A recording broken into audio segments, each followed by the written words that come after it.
আসসালামু আলাইকুম। একটা বিপ্লবী সরকার হবে, ডাইরেক্ট বিমান বা বাসের মতো সরাসরি গন্তব্য থেকে ছেড়ে যাবে। যেই দেশ বা যেই জায়গার উদ্দেশ্যে রওনা করবে ঠিক ওই জায়গাতেই পৌঁছবে। বিরতিহীনভাবে অন্য কোনো জায়গায় কোনো স্টপেজ করবে না। নির্দিষ্ট দু একটা জায়গায় বিরতি স্থান থাকলে সেখানে বিরতি স্থান করবে। কিন্তু যদি সেই ডাইরেক্ট বাস যদি আপনার লোকাল বাসের মতো কচ্ছপ গতিতে চলে, মিনমিন মিনমিন করে বিভিন্ন সিদ্ধান্ত নেয়, সেটা যেরকম বাসের তার ডাইরেক্ট বা সরাসরির মর্যাদা থাকে না, মর্যাদা বিলোপ পায়, ঠিক তেমনি বিপ্লবী কোনো সরকার বা বর্তমান বাংলাদেশের অন্তর্বর্তী সরকার, তাদের গতি হওয়া দরকার হলো এরোপ্লেন বা সরাসরি রকেট গতির সরকার। তারা যে কোনো সিদ্ধান্ত নেবে, যে কোনো কার্যক্রম হাতে নেবে, তা দ্রুত বাস্তবায়ন করবে, কাউকে জিজ্ঞাসা করবে না, নিজেরা বসে সিদ্ধান্ত নিয়ে দ্রুত সেই সিদ্ধান্ত বাস্তবায়িত করবে।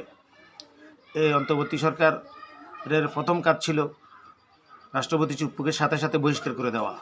যেইখানে অবৈধ ফ্যাসিবাদী মাফিয়া সরকারের লোকজন বসেছিল তাদেরকে অপসারণ করে নেওয়া, দ্রুত সিদ্ধান্ত গ্রহণ করা। ছাত্রলীগকে যেভাবে নিষিদ্ধ করেছে, এককভাবে নিজেরা সিদ্ধান্ত নিয়ে আওয়ামী লীগ এবং 14 দলের ফাইফোনা যত আছে সবাইকে নিষিদ্ধ করে দেওয়া তাদের উচিত ছিল, এবং আওয়ামী লীগকে নির্বাচনে বাইরে রাখার যাবতীয় ব্যবস্থা করা উচিত ছিল।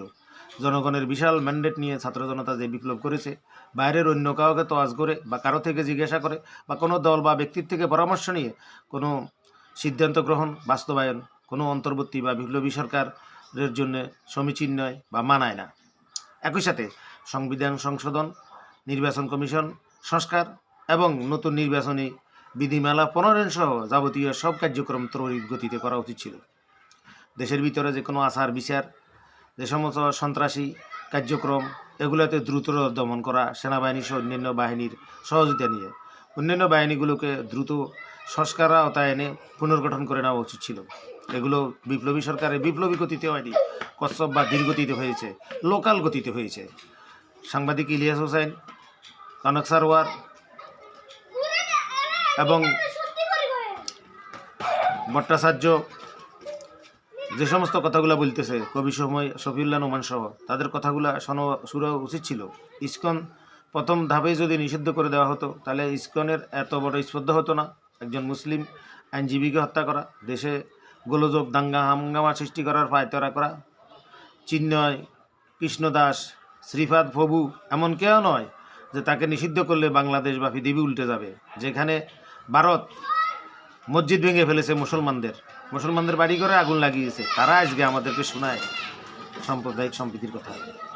যে ভারত জাকির নায়ের মতো একজন ইসলামী স্কলারকে তার দেশ থেকে তাড়িয়ে দিয়েছে, সেইখানে চিন্ময় কৃষ্ণ ব্রহ্মচারী তেমন কোনো কলা গাছ নয় যে তাকে কিছু করা যাবে না।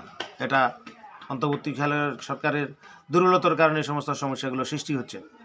আমরা বলবো, কারো তোয়াজ না করে দ্রুত আওয়ামী লীগ নিষিদ্ধ করা হোক, চুক্তি অপসারণ করা হোক, 14 দল সহকার অজাতি স্বৈরাচারী ফ্যাসিবাদী মাফিয়া দলগুলোকে, স্বৈরাচারের সহযোগীদেরকে নিষিদ্ধ করা হোক, ইসকন নিষিদ্ধ করা হোক, চিন্ময় কৃষ্ণদাস সহ ইসকনের যাবতীয় সন্ত্রাসী উগ্রবাদী সংগঠনের সবাইকে বিচার আওতায় আনা হোক। সংবিধান দ্রুত সংস্কার করে, নির্বাচন কমিশন সংস্কার করে, নির্বাচনী বিধিমালা সংস্কার করে, যতদিন প্রয়োজন এ সমস্ত সংস্কার করতে সমস্ত ক্ষমতা হাতে নিয়ে দেশের আইন শৃঙ্খলা পরিস্থিতি স্বাভাবিক করার জন্য ত্বরিত ব্যবস্থা গ্রহণ করে, বারবার বৈঠক করে উপযুক্ত বশিরের মতো বা ফারুকির মতো যেন লোককে উপদেষ্টা না নিয়ে যোগ্যতা সম্পন্ন যে সমস্ত লোকজন আছে, এটা জাতির জনগণের আপনাদের অন্তর্বর্তী সরকারের সবার জানা আছে, তাদেরকে নিয়ে সরকারকে পুনর্গঠন করে দ্রুত দেশকে শান্তি শৃঙ্খলা এবং উন্নয়নের পথে নিয়ে যান। আসসালামু আলাইকুম।